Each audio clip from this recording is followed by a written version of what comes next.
Question number 21 बोल रहा है ये यूपीएसआई में आए हुए प्रीवियस क्वेश्चंस का ही सीरीज है, जो आगे 1 से लेकर 20 तक हम कर चुके थे। अब 21 से लेकर हम 40 तक हमने करेंगे। ठीक है, पहला क्वेश्चन है, चित्तू ने एक घर के निर्माण के लिए 49 मीटर इंटू 40 मीटर माप का एक आयताकार भूखंड खरीदा। पहले कदम के रूप में उसने 7 मीटर अर्धव्यास और 40 मीटर गहराई का कुआं खोदा। इस कार्रवाई के दौरान निकली मिट्टी को उसने समान रूप से फैला दिया गया। मैदान की ऊंचाई ज्ञात करें। ठीक है, तो कुछ ऐसा बोल रहा है, ऐसा है, ये एक रेक्टेंगल टाइप का एक प्लॉट है, इसमें ये 49 और ये 40। ठीक है, इसमें एक कुआं खोदा गया है जिसकी रेडियस है 7 और इसके अंदर जो डेप्थ है वो है 40। तो उसने पूछा है कि इसके अंदर से जो मिट्टी निकली है वो इधर इधर फैला दी गई है, इधर इधर इधर इस जगह बची हुई जगह पर, खाली जगह पर फैला दी गई है। तो ये कितना उठेगा, इसकी ऊंचाई कितनी होगी लगभग में। ठीक है, तो हम देखते हैं।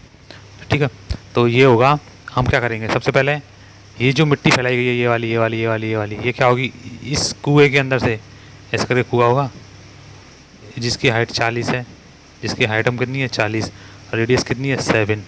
तो जिस ये वाली जो मिट्टी इसके कुएं के अंदर से निकलेगी वो यहाँ डलेगी, मतलब इसका जो वॉल्यूम होगा, ठीक है, और जो यहाँ पर डली हुई मिट्टी का जो आयतन होगा वो सेम होगा। ठीक है, तो सबसे पहले हम क्या करेंगे, तो यहाँ पे फैलाने के लिए क्या करेंगे हम, तो ये वाला जो भी क्षेत्रफल है उसमें से सर्कल का एरिया घटा देंगे और ये वाली मिट्टी बच जाएगी। तो हम क्या करेंगे, 49 गुणा 40 माइनस सर्कल का एरिया पाई r स्क्वायर, और कितनी हाइट तक उठेगा ये, मैंने मान ली h1 h।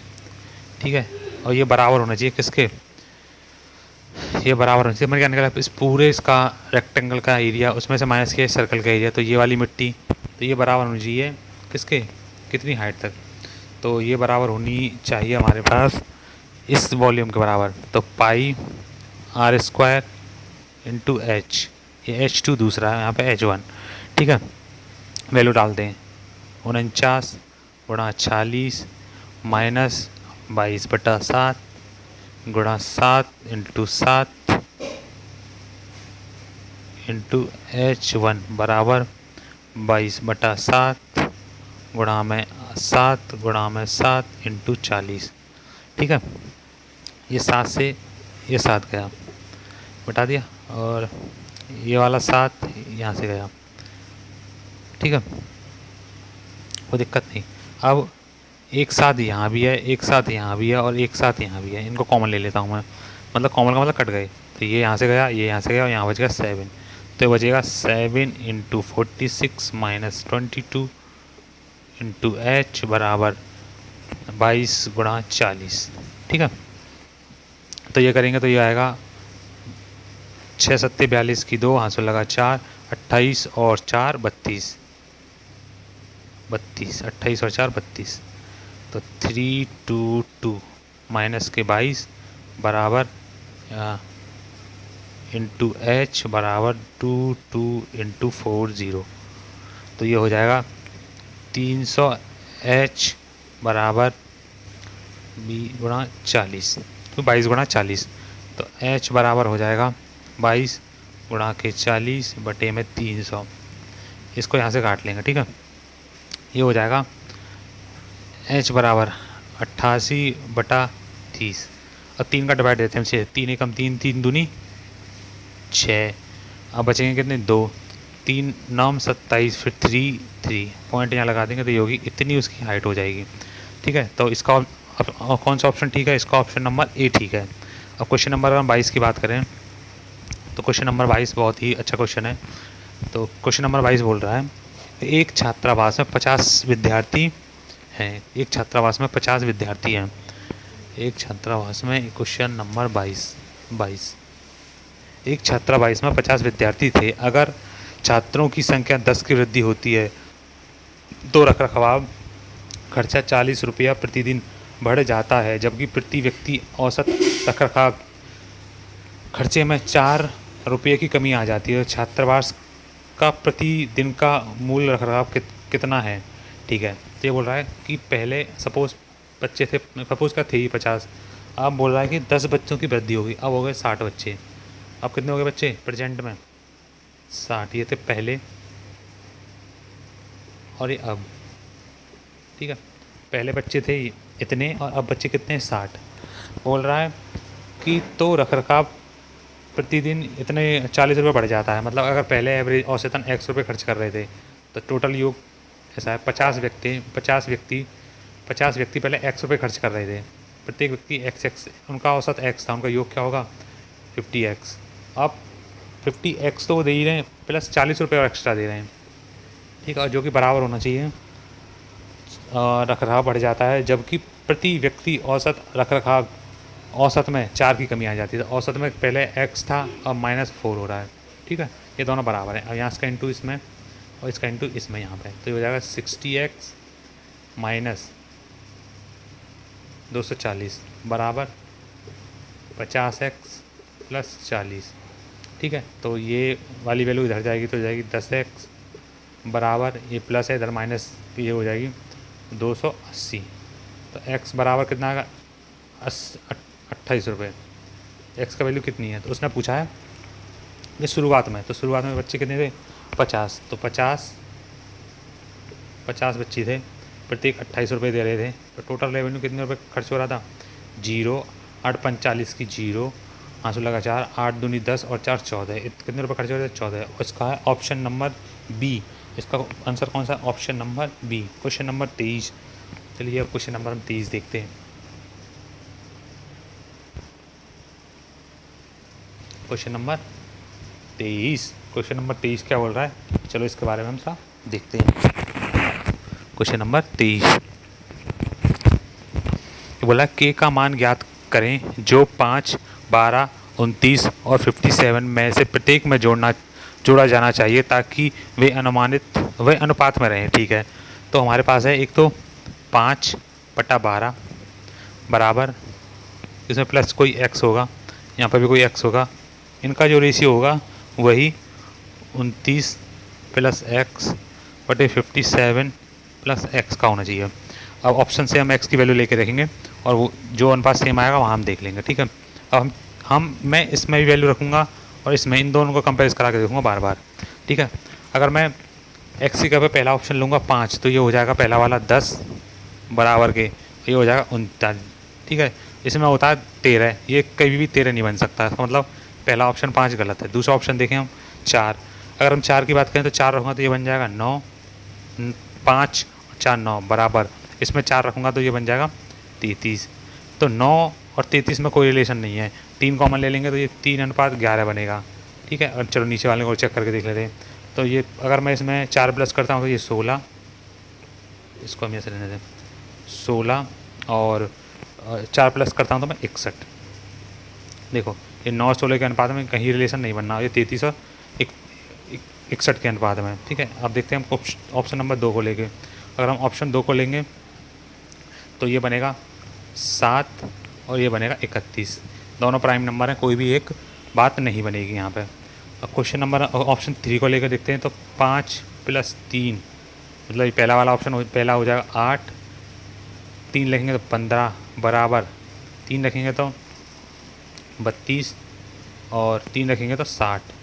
अब तुम यहाँ से 4 जब 4 से भाग दे दोगे तो ये 8 और ये 15 सेम आ गया ना अनुपात, तो इसका ऑप्शन नंबर जो डी है वही इसका आंसर है। अब क्वेश्चन नंबर हम बात करते हैं 24। क्वेश्चन नंबर 24 क्या बोल रहा है, चलिए देखते हैं। क्वेश्चन नंबर 24 बोल रहा है कि एक विज्ञान मंच में भाग लेने के लिए पंजीकृत छात्रों के एक समूह की औसत आयु 17 वर्ष थी। 16 साल की औसत उम्र वाले 10 नए छात्र मंच पर जुड़ जाते हैं, जिसकी वजह से सभी की औसत आयु 16.5 साल में परिवर्तित हो जाती है।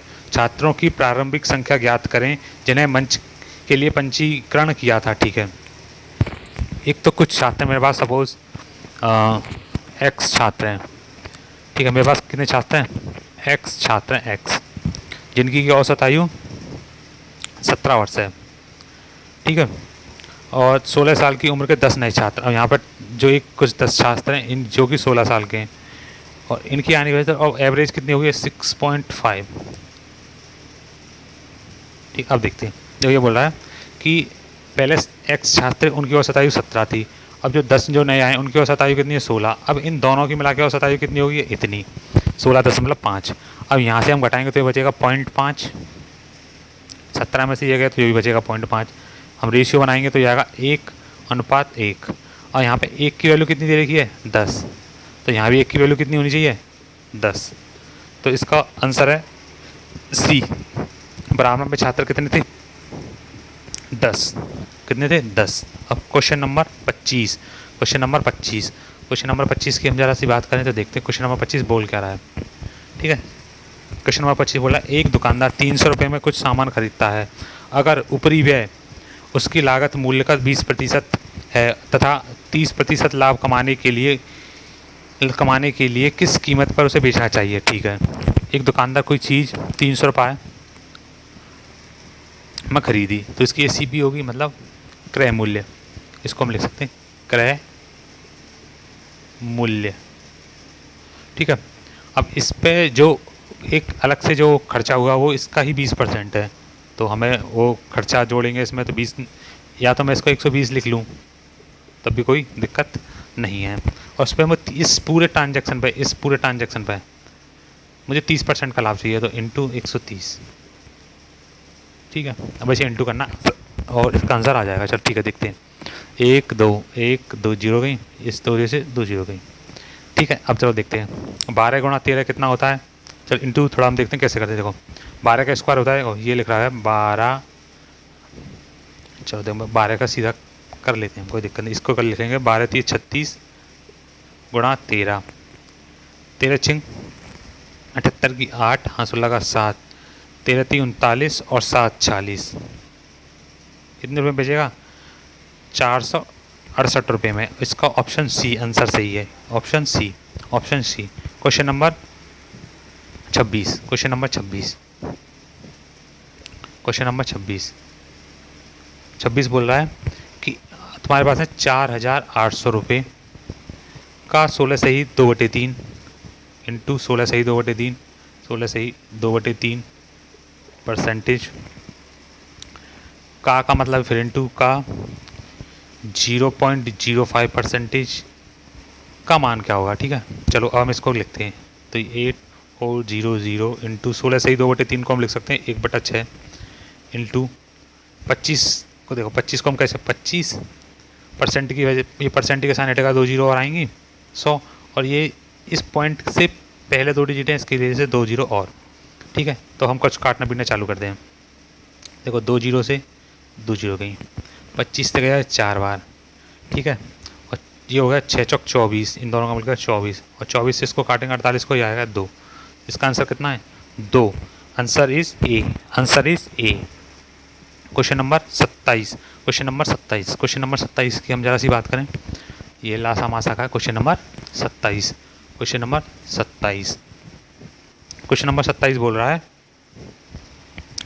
कि 0.9, 0.48 और 0.52 का HCF बताना, HCF। तो जब भी ऐसी पॉइंट वालों की वैल्यू पूछता है तो मैंने पहले इन पॉइंटों को एक जैसा करेंगे, तो इसे लिखेंगे 9 पॉइंटों को हटा रहा हूँ मैं पहले 48.100, और ये हो जाएगा 52511000। ठीक है, तो दिक्कत ज़्यादा नहीं है, पर मैं यहाँ पर सबको तीन जीरो में बनाता हूँ, 2 जीरो में, यहाँ पे 2 जीरो, यहाँ पे 2 जीरो, यहाँ पे 3 जीरो, यहाँ पे 2 जीरो बनाता हूँ। तो मैं 5 से डिवाइड करता हूँ, यहाँ पे 5 से करूँगा 5 एकम 5 जीरो और 5 से करूँगा तो यह पटेगा 200 बार। ठीक है, अब ये वाली संख्या यहाँ पे नहीं है, मैं इसको यहाँ से हटा रहा हूँ। अब मुझे इनका HCF निकालना है, तो ऐसी संख्या में जब भी हर और अंश में लिखी हुई हों, अंश या हर में लिखी हुई हों, तो हम ऊपर वाले का तो लेंगे HCF और नीचे वाले का लेंगे हम LCM। ऊपर वाले का तो लेंगे हम HCF और नीचे वाले का लेंगे हम ऊपर वाले का HCF और नीचे वाले का LCM। ठीक है, अब ऊपर वाले के हम LCM HCF की बात करें तो HCF आएगा 3। अब ये कैसे निकला, देखो 3, देखो यहाँ पे कोई सम संख्या इसको काट नहीं सकती, क्योंकि 105 है, या तो 5 काटेगी या 3 काटेगी। ठीक है, अब 5 की बात करें तो 5 इसे नहीं काट पा रही, तो इसका मतलब इसका HCF क्या होगा 3। और LCM की बात करें तो सबसे हाईएस्ट क्या है 200, तो आंसर क्या है उसका 3/200, 3/200। अच्छा, HCF शायद निकालने में दिक्कत आ रही है, तो मैं एक बार निकाल के बता देता हूँ कैसे निकाला मैंने HCF 100। ठीक है, ये 200। देखो, या तो हम ऐसा करेंगे, कोई भी दो जो बहुत पास संख्या उनके बीच का डिफरेंस 90 और 105 के बीच का डिफरेंस कितना है 15। ठीक है, अब मैं बोलूँगा या तो HCF मेरा यही है 15, या तो HCF मेरा यही है 15, या इसका कोई फैक्टर है। इसके फैक्टर क्या होंगे, जैसे कि मैं लिखूँगा 15 को 3 × 5, यही हो रहे हैं बस, इसके अलावा तो कोई फैक्टर नहीं है इसके। ठीक है, अब मैं बोलूँ 15 इसे काट सकता है, 15 इसे काट सकता है, नहीं काट सकता, मतलब ये आंसर नहीं है मेरा, 15 ऑप्शन गलत है मेरा। मैं ऑप्शन लूँ 5, 5 इसे काट सकता है, बिल्कुल काट सकता है, 5 इसे काट सकता है, बिल्कुल काट सकता है, 5 का डिवाइड इसमें जा सकता है, नहीं जा सकता, मतलब 5 आंसर नहीं है। मैं 3 की बात करूँ, 3 का डिवाइड इसमें जा सकता है, बिल्कुल जा सकता है, 3 का डिवाइड इसमें जा सकता है, बिल्कुल जा सकता है, 3 का डिवाइड इसमें जा सकता है, बिल्कुल जा सकता है। इसका मतलब मेरा HCF क्या हो गया 3। तो इसका ऑप्शन मैंने क्या बताया था, ऑप्शन नंबर C 3 सही, 3/200, 3/200, क्वेश्चन नंबर 27 का option number C, option number C। अब क्वेश्चन नंबर 28, क्वेश्चन नंबर 28 पर आ गए हम। 28, एक कार्यालय में काम करने हेतु n व्यक्ति वह काम 60 दिन में पूरा करते हैं। n व्यक्ति हैं, n व्यक्ति कोई काम 60 दिन में करते हैं, वह पूरा कर सकते हैं। अगर 12 अतिरिक्त व्यक्ति काम पर लगाए जाएँ तो वही काम पूरा होने में 12 दिन कम लगेंगे। ठीक है, तो शुरुआत में कितने व्यक्ति थे, तो बराबर, तो अतिरिक्त 12 व्यक्ति मतलब n + 12 लगाए जाएँ तो 12 दिन कम लगेंगे। तो 60 पहले लग रहे थे, 12 दिन कम लगेंगे, तो यहाँ पे कितने दिन लगेंगे 48 दिन। ठीक है, अब इसे हम 12 से काट लेते हैं, 12 से 5 बार और 12 से 4 बार। अब इसका गुणा यहाँ पे, तो ये कितना आएगा 5n बराबर, इसका गुणा यहाँ पे भी और एक यहाँ पे भी, तो 4n + 48, तो ये यहाँ जाएगा, तो 5n - 4n बराबर 48, तो n बराबर 48। तो शुरुआत में कितने व्यक्ति थे 48, इसका option number B, option number B। Question number 29, question number 29, question number 29, question number 29 की बात करें तो चलते बोल रहा है मैकेनिकल शब्द के अक्षरों से कितने 5 अक्षरों के इस प्रकार शब्द बन सकते हैं, वह शब्द हमेशा एक व्यंजन से के साथ शुरू हो। ठीक है, कोई शब्द बनाना 5 अक्षरों का। ठीक है, जहाँ पर फॉर्मूला की जरूरत होगी, परमुटेशन, कॉम्बिनेशन, प्रोबेबिलिटी में, वहाँ फार्मूला देखेंगे, नहीं तो हम एक बेसिक लगा देते हैं। 5 अक्षरों का बनाना है। पहले मैकेनिक वर्ड में यहाँ लिख लेता हूँ, MECHANICAL,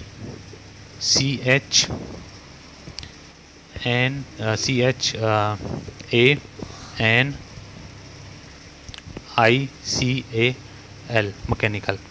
इसने बोला है कि व्यंजन के साथ शुरू हो हमेशा। तो एक पहला व्यंजन 1 2 3 4 5 6 व्यंजन है टोटल।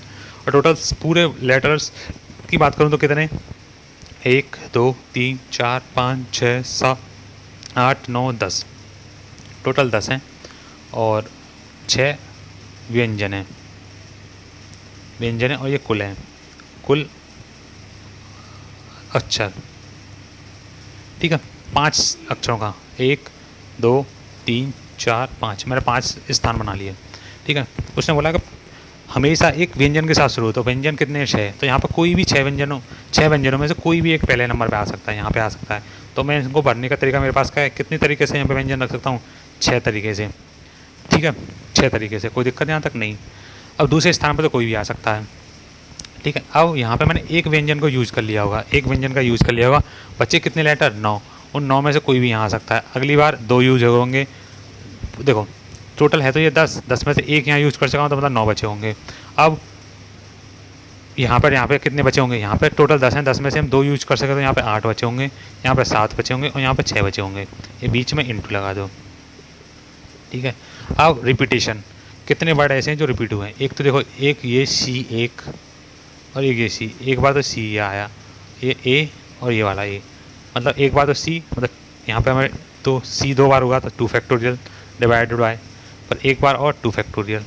2 फैक्टोरियल का मान कितना होता है, 2 फैक्टोरियल का मतलब होता है, फैक्टोरियल का मतलब होता है कोई भी चीज़ रिपीट में लिखते हैं, 2 × 1। जैसे मैं लिखूँ 5 फैक्टोरियल तो ये हो जाएगा 5 × 4 × 3 × 2 × 1। ठीक है। ये होता है फैक्टोरियल का मतलब। 2 फैक्टोरियल का मतलब यहाँ पे होगा 2 इंटू 1, पहले वाले को लिखते हैं यहाँ पे 2 इंटू 1 इंटू 2 इंटू 1, ठीक है 1, ठीक है। अब ये हो जाएगा 2 दूनी 4, टोटल हो गया 4। अब 4 से मैं इसको डिवाइड दूंगा, ये बचेगा 4 दूनी, ठीक है। अब इंटू कर लेते हैं, कोई दिक्कत नहीं। 6 नाम 54, 6 सत्ते 42, दूनी 84, कोई दिक्कत है 84, ठीक है। 4 चौक 16 की 6, हाँ 16 का 1, 4 पंजे 20 और 1 21, 4 चौक 16, हाँ 16 का 1, 4 पंजे 20 और 1 21, 8 चौक 32 की 2, हाँ 16 का 3, 8 पंज 40 और 3 43, तो 6 3 5 4, टोटल कितने शब्द बना सकते हैं 5 4536। ऑप्शन नंबर ए इसका सही है। क्वेश्चन नंबर 30, क्वेश्चन नंबर 30 एक ग्राफ है, चलो इस ग्राफ को हम थोड़ा सा देख लेते हैं। Question number 30, question number 30 graph ऊपर दिया हुआ है। ये 3 अलग अलग वर्षों के लिए विभिन्न मोबाइलों की कुल बिक्री मिलियनों में, जैसे 2010-11 में Samsung, Nokia, Sony, BlackBerry, Micromax, ये कितने कितने बिके हैं, ये सब दिया हुआ है यहाँ पे, कितने कितने फ़ोन बिके हैं ये सब दिया हुआ है। तो सभी 5 कंपनियों द्वारा साल 2012-13 में बेचे गए मोबाइलों का औसत संख्या क्या थी। देखो दो आखिरी वाले में तो 2012-13 में बात करें तो सबसे पहले हमें दे रखा है 75, तो कितना था 75 दे रखा है। एक तो 75 प्लस 105 प्लस 60 प्लस 70 प्लस 85 और डिवाइड कितने से करना है 5 कंपनियाँ, तो 5 से। ये तो हो गया इसका आंसर। चलो ठीक है, अब देखते हैं प्लस जल्दी करते हैं। देखो ये इन दोनों का मिलकर सम हो जाएगा 160, इनका 130 और ये 105, ठीक है। 5 9 3 बटे 5, ठीक है। 395 बटे 5 करना, आंसर हमारा आ गया। देखा 7 5 35, 5 7 35, बच गए 4 और 9, तो एवरेज कितना है 79 फ़ोन बिके एवरेजन। इसका option number D, option number D, option number D. कितनी कंपनियों में क्वेश्चन नंबर 31 की बात करें, 31, क्वेश्चन नंबर 31, कितनी कंपनियों में वर्ष 2010-11 की तुलना में वर्ष 2011-12 में बेचे गए मोबाइलों की संख्या में कम से कम 50% की वृद्धि या कमी। कम से कम 50% की हमें क्या चाहिए, या तो वृद्धि या कमी, कोई भी एक चीज़ हुई हो। कम से कम या तो 50% की कमी या वृद्धि या कमी। कब से 2010-11 की तुलना में, तुलना इसको बेस बनाना है कि तुलना में 2011-12 में, ठीक है, इसको बेस बना के चलना है। ठीक है, अब देखते हैं कौन कौन सी कंपनियां हैं वो। ठीक है, चलो 2010-11 में सैमसंग की बात करें तो पहले उसके पे 18 फ़ोन बिक रहे थे, अब कितने बच रहे हैं 36, मतलब डबल जस्ट, तो ये 50%, मतलब एक कंपनी तो मिल गई मुझे। दूसरे में बात करें, दूसरा दे रखा है 108 और 81, कितना कम हो गया देखेंगे तो हमें पता चलेगा 19 और 8 27, कितने पे देखेंगे इस वाली पे 108, क्योंकि ये सारा 110 का है 108 पे। ठीक है, 9 से काटेंगे 3 टाइम, 9 से काटेंगे 9 एकम 9, बच गए 1, 9 दूनी, ठीक है 4, ये होगा 25% है। ये कितना 25%, मतलब ये हमारी लिस्ट में शामिल नहीं होगा। दूसरी वाले में हम बात करें तो 24 से 32 हो गया, दूसरी में बात करेंगे हम 24 से 32 हो गया, 24 से 32 हो गया। ठीक है, तो यहाँ कितनी की बढ़ोतरी होगी 6 और 2 8 आउट ऑफ 24, 24 से 3 और 3 का मतलब है 33%, 33%। ठीक है, ये भी आंसर नहीं है हमारा। अब देखते हैं हम ब्लैकबेरी में 28 से 42, मतलब पहले 28 फ़ोन बेच रहा था मैं, अब कितने बेच रहा हूँ 42। इसको मैं अब 14 से डिवाइड कर लेता हूँ, 14 दूनी 28 और 14 थी 42, मतलब 1 की वृद्धि 2 पे, मतलब 50% की वृद्धि, मतलब ये कंपनी हमारी ब्लैकबेरी क्लियर हो गई। माइक्रोमैक्स की बात करें तो माइक्रोमैक्स में कमी आई है, पहले 34 बेच रहा था मैं, अब बेच रहा हूँ मैं 17, 17 से डिवाइड दूंगा तो 2 और 1, मतलब पहले 2 बेच रहा था पर अब 1 बेच रहा हूँ, तो कितनी कमी आ गई 1 की, कितने पर 2 पर, तो ये भी 50% है। तो ऐसी 3 कंपनियाँ मिली मुझे जो कि या तो 50% की वृद्धि हुई है या 50% की कमी हुई है, तो इसका ऑप्शन नंबर सी जो है वो आंसर होगा। 32 जो क्वेश्चन है वो गलत था, इसमें डाटा मिसिंग था, इसलिए वो मैं नहीं करा रहा हूँ। अब क्वेश्चन नंबर हम पहुँचते हैं 33 पे। क्वेश्चन नंबर 33 की अगर मैं बात करूँ, क्वेश्चन नंबर 33, चलो क्वेश्चन नंबर 33 देखते हैं। क्वेश्चन नंबर 33, 33, 33 बोला है एक काम अकेले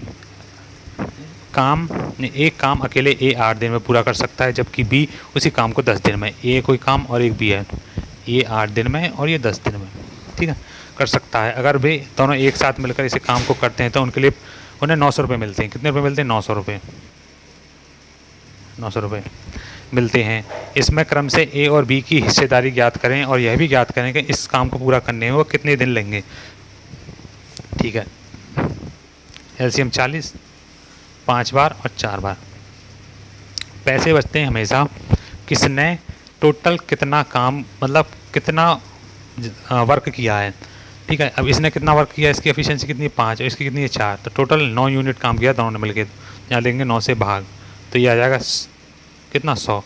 तो 100 यहाँ पे जोड़ेंगे, ए को मिलेंगे 100, 500 और बी को मिलेंगे 400 रुपया, ठीक है। तो हम ऑप्शन के हिसाब से जाएंगे तो ऑप्शन नंबर डी ही इसका आंसर हो जाएगा। पर हम अब यहाँ पे देखें कि कितने दिन में कर सकते हैं, तो 40 टोटल वर्क था, इनकी एफिशिएंसी 9 है, तो इतने दिन में ये इस काम को निपटा सकते हैं दोनों मिलके। और ये ऑप्शन नंबर डी में दिया हुआ है, ये ऑप्शन नंबर डी में।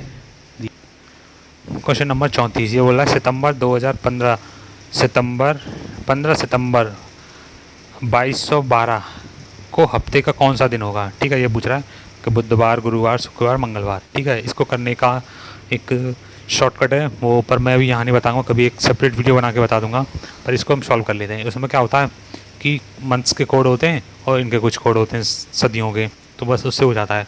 तो यहाँ हम देखें सितंबर का होता है उसमें 6, 15 डेट सीधी लिख ली, 22 का कोड होता है उसमें 2, ठीक है, डेट 12 सीधी लिख ली। इस 12 में मैंने 4 से डिवाइड किया है कि लीप ईयर कितने हैं वो मैंने यहाँ लिख लिए। टोटल 5 स्टेप में 5 किए हैं। अब इसको डिवाइड करूँगा 7 से, तो ये 6 और 15 कितना होगा 21, प्लस इसको और इसको प्लस करेंगे हो जाएगा 14 प्लस 3 डिवाइड बाई 7, तो ये कट जाएगा पूरा, ये भी कट जाएगा पूरा, रिमाइंडर कितना बचेगा 3। तो 3 पे कौन सा दिन होता है? मंगलवार, उस ट्रिक के हिसाब से, ठीक है। तो ये हम कभी और बता दूंगा। इसका आंसर हो जाएगा डी, इसका आंसर डी, ठीक है, D.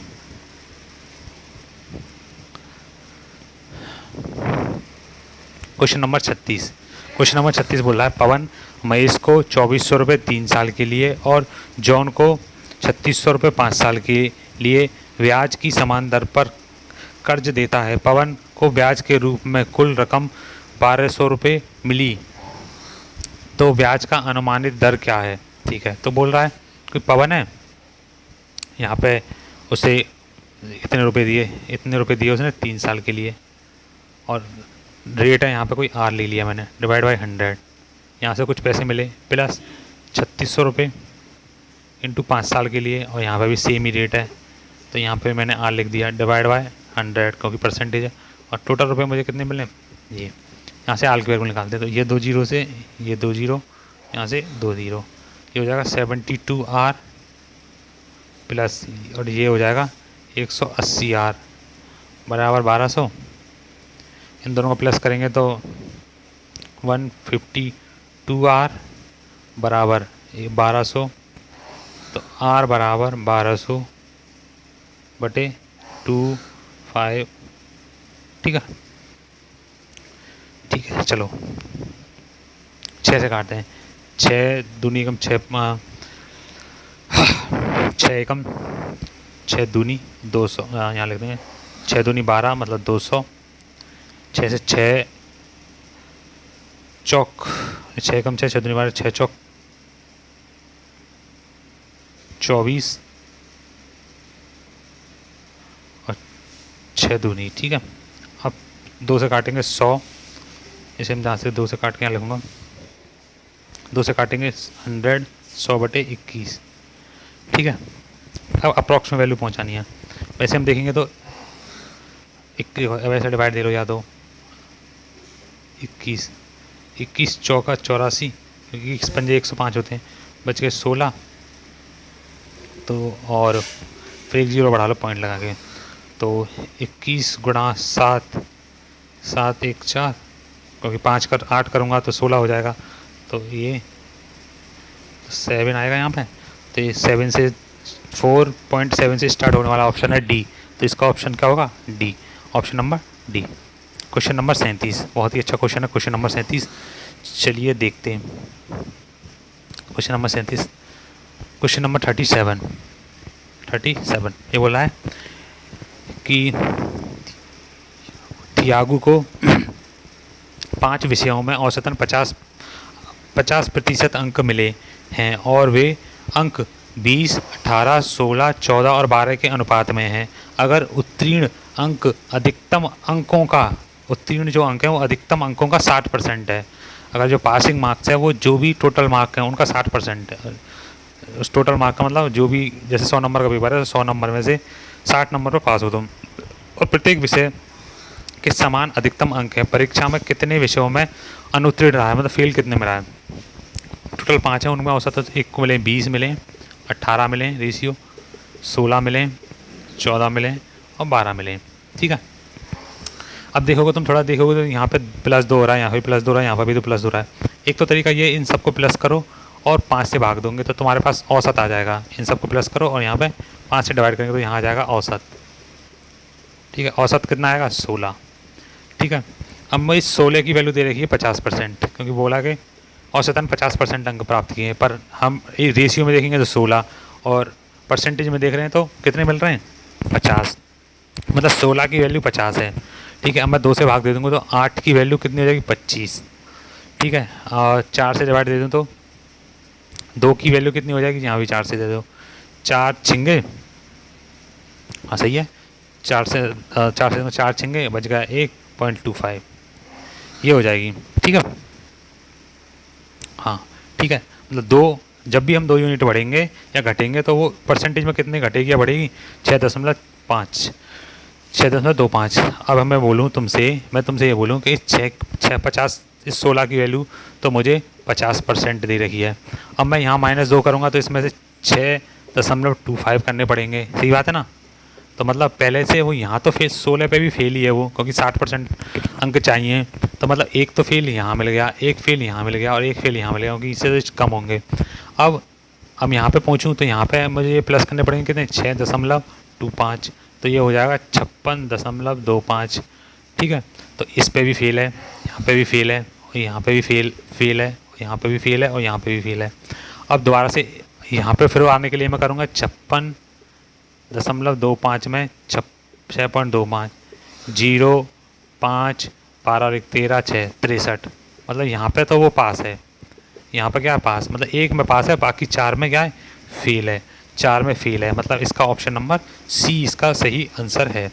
Question number 38, question number 38 देखते हैं, जो कि प्रोबेबिलिटी का क्वेश्चन, प्रायिकता का। क्वेश्चन नंबर 38 में बोला, एक थैले में 7 लाल और 3 नीली गेंदें हैं। बिना प्रतिस्थापन के थैले से एक गेंद के बाद 2 गेंदें निकाली गईं। कितनी संभावना है कि वे अलग अलग हों? मतलब पहले एक गेंद निकाली गई, उसके बाद फिर एक और गेंद निकाली गई थैले में। ठीक है, ऐसे समझते हैं, 2 बैग हैं मेरे पास, ऐसे करके, इसमें तो सब लाल हैं, लाल, और यहाँ पे एक बैग है, उसमें सब नीली हैं, नीली,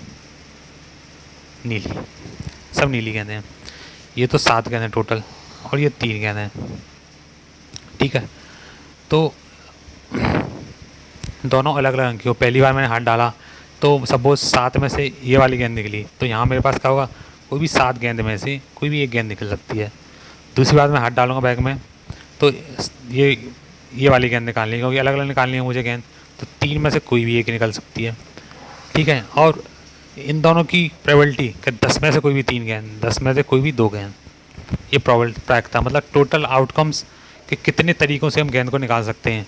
मैं पूछूँ कि 2 गेंदें निकालनी हो, कितने तरीके से निकालनी है? 10 में से कोई भी 2 गेंद निकालनी है मुझे, ये नहीं पता दोनों एक जैसी हैं अलग अलग हैं, तो ये टोटल परसेंटेज बाय प्रोबेबिलिटी है इसलिए, और ये निकालने का तरीका।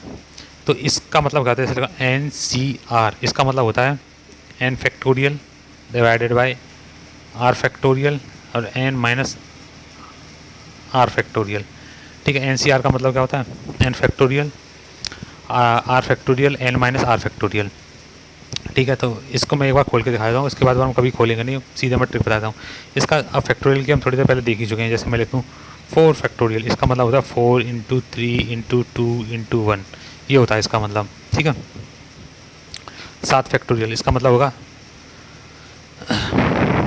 7 फैक्टोरियल डिवाइडेड बाय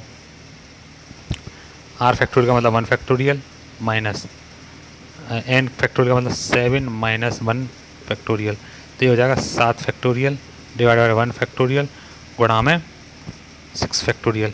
तो इसको हम लिखते हैं into 6 into 5 into 4 into 3 into 2 into 1, और यहाँ पे 1 का 1 रहेगा, 6 into 5 into 4 into 3 into 2 into 1, तो यहाँ से यहाँ तक की पूरी वैल्यू कट जाएगी। तो क्या बच रहा है? 7।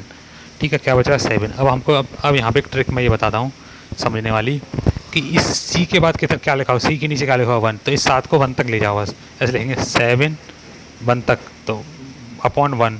ठीक है, इंटू ये इसके लिए भी सेम 3 इंटू 1 डिवाइडेड बाई 10, 10 को 2 बार तक 10 अपॉन 1 इंटू 9 अपॉन 2।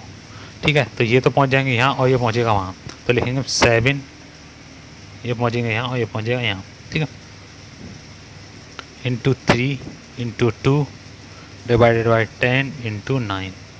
ठीक है, 2 से गया 5 बार, 2 से गया 3 बार, तो ये आ गया 7/15। Option number C, option number C, option number C. Question number 39, question number 39, question number 39 क्या बोल रहा है? चलिए देखते हैं।